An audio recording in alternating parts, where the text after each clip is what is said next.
छत्रपती संभाजीनगरमध्ये आंबा महोत्सव दरवर्षीप्रमाणे यंदाही भरवलेला आहे आणि आपण बघतोय आमचे पालकमंत्री संजय शिरसाट आणि राजस्थानचे महामहिम राज्यपाल एका स्टॉलला भेट देत आहेत. आपण बघतोय नाना असतील किंवा संजय शिरसाट साहेब असतील, आमदार आहेत फुलंब्रीच्या चव्हाण मॅडम, या दोघांचंही नातं फार ग्रामीण भागाशी जुळलेलं आहे, खास करून नानांचं. नाना काय म्हणाल सर, काय म्हणाल एकंदरीतच तुम्ही सतत ग्रामीण भागात जात असता, आपलं फळ आपण सगळे खात असतो, पण आंब्याचं किती महत्व आहे आपल्या आयुष्यामध्ये? एक लक्षात घ्या की हा आंबा महोत्सव जो आम्ही भरवतो ना, तुम्ही मुंबईसारख्या शहरामध्ये पाहत असाल, पुण्यासारख्या शहरामध्ये पाहत असाल, हापूस आंबा 2,000 रुपये डझन, 3,000 रुपये डझन. कारण तिथलचे असलेले शौकीन, रत्नागिरीतून आलेला आंबा, कोकणातून आलेला आंबा त्या चढ्या भावाने घेतात. परंतु आता येत्या आंबा महोत्सव भरून आम्ही सर्वसामान्याला परवडेल असा आंबा, आता हे 1,000 मध्ये 3 डझन आंबा देतात. म्हणजे केवढ्याला 20-22 रुपयाला एक आंबा. इतक्या सस्त्यामध्ये आपल्या या शेतकऱ्यांच्या मार्फत सर्वसामान्याला आंबा परवडला पाहिजे, हा प्रयत्न त्यांच्या मार्केट कमिटीने केलाय. त्यांचं अभिनंदन, या व्यापाऱ्यांचं अभिनंदन. आणि खास करून केसर जो मराठवाड्याची ओळख आहे त्याचं सुद्धा या ठिकाणी बऱ्याच प्रमाणात केसर सगळीकडून आलेले आहे. तुम्ही जर सगळं स्टॉल पाहाल तर इतके सुंदर सुंदर आंबे आहेत, ते वासानेच माणूस दंग होतो. इतका चांगले आंबे आणि इतर सुद्धा सर्व सामान आणलेले ग्रामीण भागातले. कोणी हाताने बनवलेली भाकरी आणलेली आहेत, कोणी आणखीन चटणी आणलेली आहे, लोणचं आणलेले आहेत, हे सुद्धा या ठिकाणी विक्रीला आहे. फक्त आंबाच नाही, आंबा पोळी पण आहे. ही पोळी प्रोडक्ट पण आहे. ही जर तुम्ही कुठं पाहिली नसेल, ही आंबा पोळी आहे. म्हणजे एक वेगळं नातं. हे हापूस आंबा म्हणून हापूस आंब्याचेच आहे. याचं सुद्धा रस करून तुम्हाला खाता येतं. बट तुम्हाला आंबा किती आवडतो? मला सर्वात जास्त आवडतो. जास्त आंबे खात? आंबटही आवडतो आणि गोडही आवडतो. पण मला एक सांगा, आंबा सहसा ग्रामीण भागात माचून खाल्ला जातो, शहरामध्ये कापून खाल्ला जातो. दोघांपैकी कोणती कृती तुम्हाला आवडते? आमरस हा सर्वात चांगला असतो. त्याच्यामध्ये तुम्ही जेव्हा पोळी चुरता, वाचून खाणे, चोकून खाणे, आंबा चोकून खाणं हा वेगळा. पण आमरस जेव्हा करतात ना, त्याच्यामध्ये तुम्ही पोळी जेव्हा चुरता, वरून एखादी कुरडई टाकली आणि हाताने वरपून जेव्हा खाता ना आणि बोटं चाटता, त्याचा एक वेगळा आनंद असतो. हे बोलताना सुद्धा तुमच्या तोंडात पाणी आलेलं आहेच.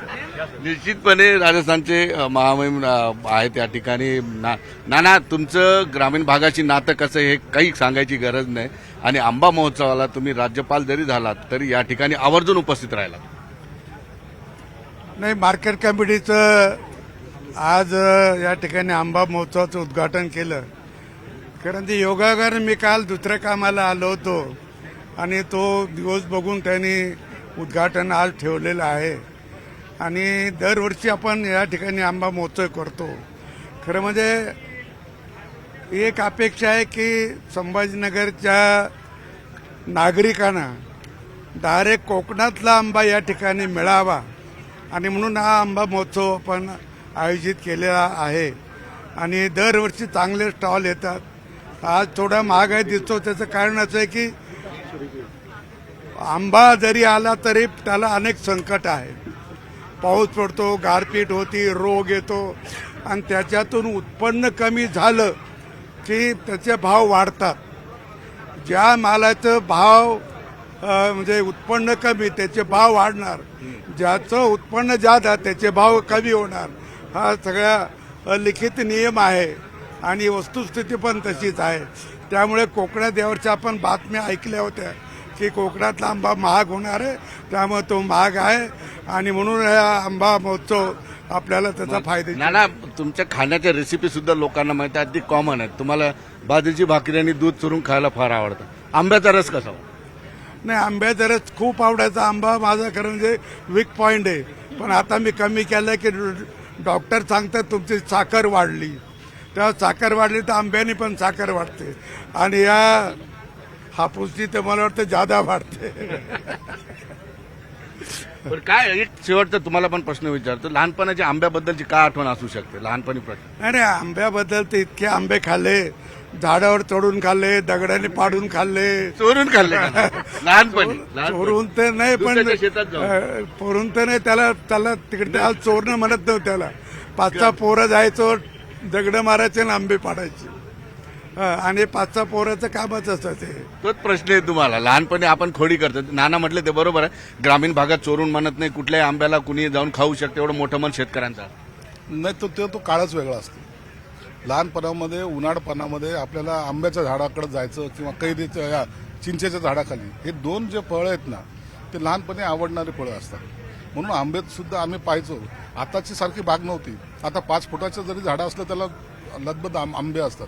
त्या टायमाला ते आंबराई म्हणजे मोठाले झाडं आणि त्याला दगड मारून तो आंबा पाडणं आणि तो खाणं आणि त्याचा एक वेगळा आनंद होता आणि तो आम्ही अनुभवलेला आहे. नानाला त्याचा प्रश्न विचारला. नानाला बाजरीची भाकरी आणि दूध प्रचंड आवडतं. तसंही तुम्हाला शिळी भाकरी आणि ठेसा फार आवडतो मला माहित आहे. आंबा कसा आहे? आंब्याचा रस कशासोबत खायला? नाही, आंब्याचा रस नाही, आंबा कापून खायचा. हे जेव्हा तिखट लागतं बाजरी भाकर आणि चटणी त्याच्यानंतर आंब्याची फोड त्याचा एक चव वेगळी असते. थँक्यू. निश्चितपणे आपण बघितलं दोघांनी या ठिकाणी आपलं हा नाना हा नाना आणि पालकमंत्री या दोघांनी या ठिकाणी मनमोकळेपणाने लहानपणी आंब्याच्या सवयी वगैरे सगळं सांगितलेलं आहे. निश्चितपणे हे सगळं बघून तुमच्या तोंडाला पाणी आलं असेल. निश्चितपणे बाजारात जा, चांगल्या प्रतीचा आंबा आणा, पुरणपोळी करा, त्याच्यावर कुरडया वगैरे करा आणि मस्तपणे ताव मारा. सुधीर जाधवसह सिद्धार्थ गोदाम, न्यूज 18 लोकमत, छत्रपती संभाजीनगर.